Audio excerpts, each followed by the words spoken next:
Item 9.15 is a motion by Councillor McClellan on Edinburgh Chamber of Commerce. Councillor McLennan. Thank you very much, Lord Provost. Come with me, Lord Provost, if you may, to the Edinburgh Chamber of Commerce website, where you will see under Member Benefits, number 1, reading as follows. You will gain access to insights from key city stakeholders, including local council and government. The Edinburgh Chamber are, it's plural, not mine, also leading contributors in the formation of the City Vision 2050 for Edinburgh. Not second, third, 10th or 20th, the number 1 benefit in the Edinburgh Chamber of Commerce is access to you and every member of this chamber. If you need confirmation, under Representation and Influence, the website says this. Representing our members is at the very heart of our exclusive service as we continue to develop our influence and reach. We are very proud to have a unique membership base which provides us with input to all key policymakers. We continue to innovate and develop services based on member feedback. One wonders then what feedback the propaganda arm of a state linked to attempted assassinations has for our Chamber of Commerce. I put forward this motion before the events of Salisbury, and as most people now know, Sputnik is part of the Russian state communication and propaganda machine. Its role is not to grow business here or to help commerce in this city. It's not even here to build trade relations like some latter-day Peter the Great seeking Scottish expertise to transform their nation. As we have seen over the past few days, it's here to sow doubt, to distort and manipulate. Now, I happen to be interested in what the Russians have to say, and I'm certainly not about to call for its closure or the removal of it or RT, certainly in the spirit of freedom of expression. But in much the same way as I used to laugh at the crackly shortwave radio reports on Radio Moscow about record tractor production in the Soviet Union, that doesn't mean that it is a trusted and reliable source like Associated Press, Reuters, Agence France-Presse or our own Press Association. Far from it. Lord Provost, this motion is not about interfering with a private organisation's membership policy. The Council is a partner organisation and is entitled to a view about how the Chamber conducts its business. In fact, the Council is more than just one of the Edinburgh Chamber of Commerce's members. It is its main product, without which, I would argue, is little more than an events business. Sputnik's membership is not just allowing it to buy a table at the odd black-tie dinner, but promising it influence over the decision-making process in this very room. From Sputnik's point of view, why wouldn't they? As Stalin might have put it, the Chamber of Commerce has found a useful idiot to advance its goals. So let's help the Chamber and save itself and support this motion. Thank you.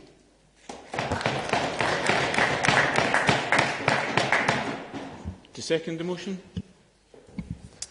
Lord Provost, I want to second this motion, and I want to address the myth that Sputnik or Russia Today is somehow the Russian equivalent of the BBC, when nothing could be further from the truth. A BBC journalist of many years' repute told me that when he approached an interview with a politician from any party, he had the same stance. Who is this lying so-and-so, and why are they lying to me? And that was what he taught any aspiring young journalist that was training with the BBC. And I'm sure many of us have been on the receiving end of that kind of treatment, and I would argue that is exactly what you would expect of an impartial journalist. The point of the BBC is they're not afraid to report on embarrassing stories relating to Prime Ministers or leaders of political parties. Who can forget when David Cameron left one of his children in a pub? Headlines on the BBC. Gordon Brown forgot his radio mic was on, and poor Mrs Duffy was on the receiving end of his comments. Alex Salmond has his own show on Russia Today. By asking the Chief Executive to conduct a review, it's a common-sense approach from Councillor McClellan, and I urge everyone to support it. Councillor McVeigh. Thank you very much, Lord Provost. We considered moving no action to this on the basis that it really isn't our place to start going into the membership lists of the organisations that we're partnered with and work with.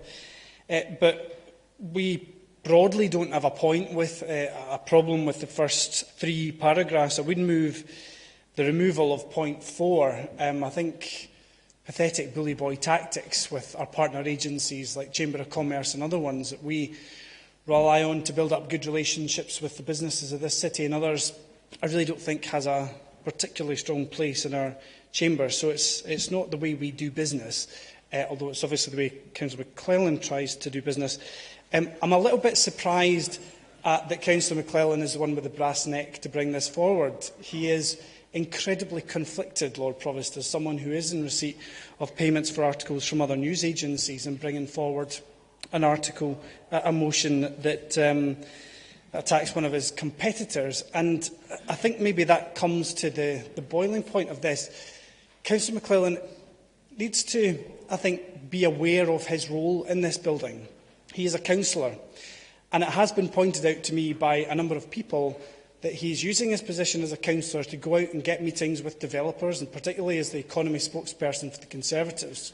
And then he's writing about it in articles which he is receiving a financial recompense for. And the standards, the code of conduct that we all live by, is incredibly clear. You shouldn't be using your position as a councillor to advance financial business ties or any other income generators. And I just point that out, Lord Provost, as a personal thing that every member should be considering. I have to say, having spoken to Liz McCreevy, the Chief Executive of the Chamber of Commerce, just yesterday, her mood will not be improved by Councillor McClellan describing her as a useful idiot. He may want to brace for impact for her response.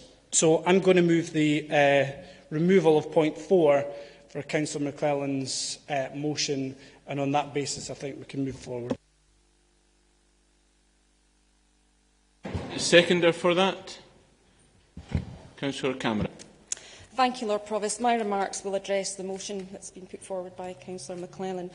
The quotes that Councillor McClellan gave this morning about the services on the ECC website are entirely proper services that membership of the Edinburgh Chamber of Commerce should expect to have. This council has a long-standing close association through partnership and joint initiatives, and yes, it's also proper for us to be critical friends when appropriate, but I do think that point 4 is particularly threatening. I would also take issue with point 4 in that it instructs the Chief Executive to review the Council's association. Actually, it's for this Council to review. It's for the Chief Executive to write a report, but it's for this Council to review. So, for those reasons, and the other point I would make too, is that is Councillor McClellan really suggesting, now I'm not saying, I support points 1, 3, but I'm not, is Councillor McClellan really saying that politicians in this chamber and elsewhere cannot exercise good political judgment and can know when they're being influenced and make those judgments? I think it is right that the Chief Executive of the Chamber of Commerce is written to ask to rethink this association, this acceptance of this membership. I totally support that, but we cannot support the terms of point 4, and I hope that the Conservative group will rethink that and we can come to a joint agreement in this chamber, because it would be a real shame if the relationship between this council and the Chamber of Commerce, is voted on down, the council is split on that. So I really hope we can find common ground on this issue particularly. Thank you, Lord Provost. Councillor Ritchie. Thank you, Lord Provost. Lord Provost, I speak in favour of Councillor McClellan's motion. I wasn't going to contribute to this particular debate, but I thought it worthwhile to try and move the personal attacks onto the political arena, which I think is more fitting for this chamber. I'd like to draw the Council's attention to a European Parliament resolution of November 2016, which voted 300 votes in favour to 179 votes against, where the European Parliament resolved that Sputnik, and in its report referred to Sputnik as a pseudo-news agency, and specifically cited its role in aggression in the eastern part of Ukraine. Now, Lord Provost, given the fact that Edinburgh has cemented a relationship with Ukraine and is very proud to have Kiev as a sister city, I would say that it is beholden on this Council to support the citizens of Kiev and the citizens of Ukraine and act appropriately when aggression is placed upon them. And for that reason, I am very pleased to support Councillor McClellan's motion. Councillor. Thank you, Lord Provost. Like Councillor Ritchie, I hadn't actually planned to speak in this debate, but given some of the earlier comments, I think I should.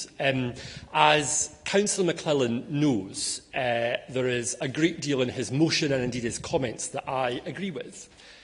I think it is a mistake that the Chamber of Commerce have accepted this membership. I think it's misguided. I think it is unhelpful. And I hope that even just bringing this issue to the floor of the Chamber will result in the Chamber thinking again in terms of its approach in this regard. However, I also have some concerns over part 4 of the motion, as he is aware. I think that this Council has long had a proud association with the Edinburgh Chamber, which is a long-standing, historic organisation. And I, for one, am nervous about the idea that, irrespective of our concern and our frustration and our disagreement over this particular membership which they have accepted, that we could or choose to walk away from our membership or our association with the Chamber, particularly given the network of businesses, large and small, which it has in this city. I think this is a council which should be open to engagement with business, and I long want to see that continue. But the reason why I did want to speak is because whilst we will, as a group, probably support the amendment that's been put forward, I just want to put on record that we will do that in a way that does not endorse the comments which were made by the Leader of the Council earlier in this debate. I have to say, in what is quite a serious issue here, it would be quite refreshing sometimes if the Leader of the Council would just leave the school debating society stuff to one side and actually focus on the substance of an issue. And I just want to put it on record to Councillor McClellan that whilst we may vote with the administration on this issue, I and my group do not endorse the comments that were made. Whilst I often disagree with what he writes sometimes in his columns and what he says, I have always found him to be a decent person and a person of integrity, and I felt that those comments earlier on were totally unnecessary.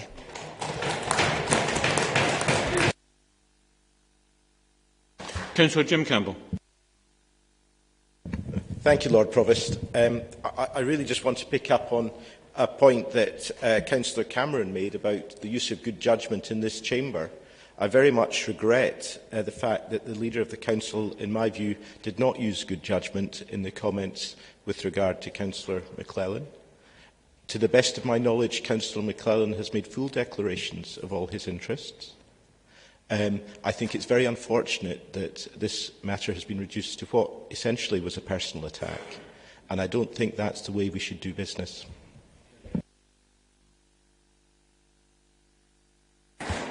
Are there any further contributions? Councillor Staniforth.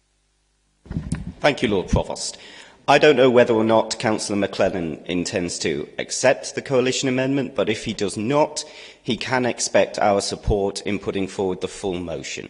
It is entirely within the scope of this Council to expect its partners to behave in an ethical way, and if they do not behave in an ethical way, to review our association with them. And that's all this motion asks for, a review, which is quite moderate.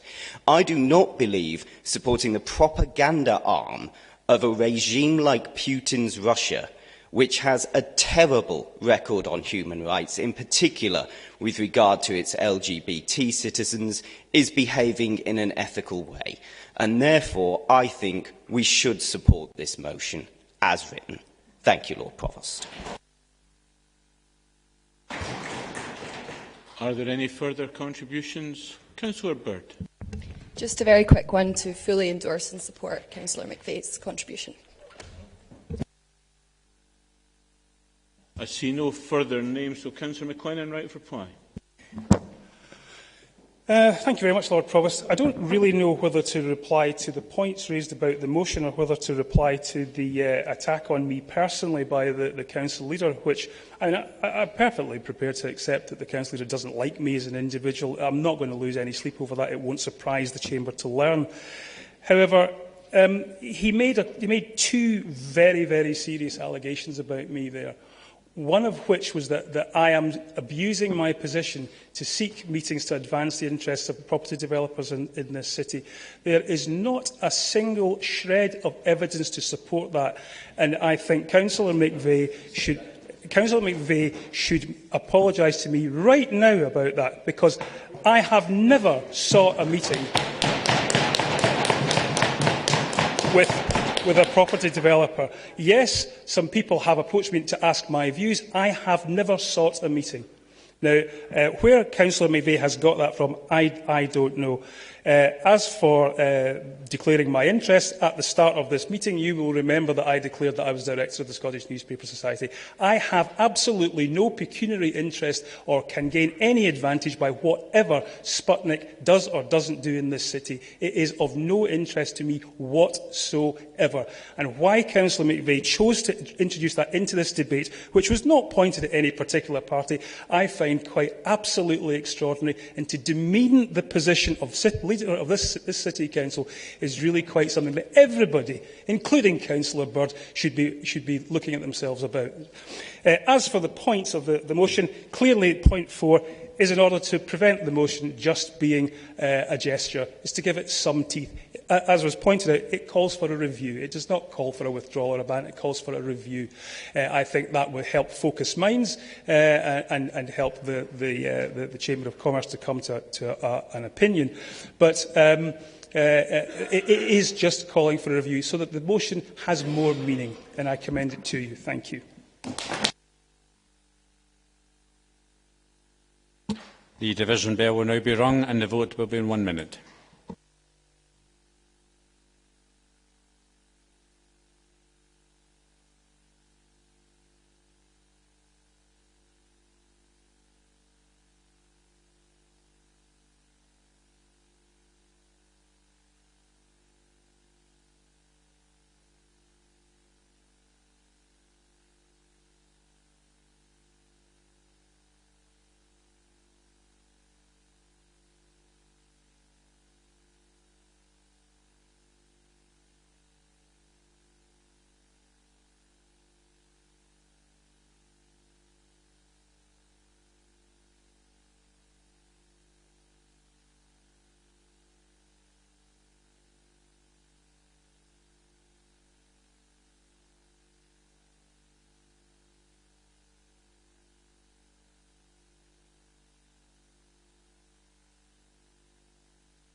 Item 9.15 is the motion on Edinburgh Chamber of Commerce. The motion is on the agenda, moved by Councillor McClellan, seconded by Councillor Johnson. The amendment is moved by Councillor McVeigh, seconded by Councillor Cameron, and is in similar terms to the motion with the exception of paragraph 4. So those voting for the coalition amendment.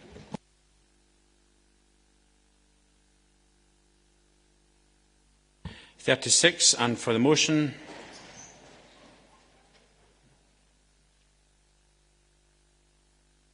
(25). The amendment is carried.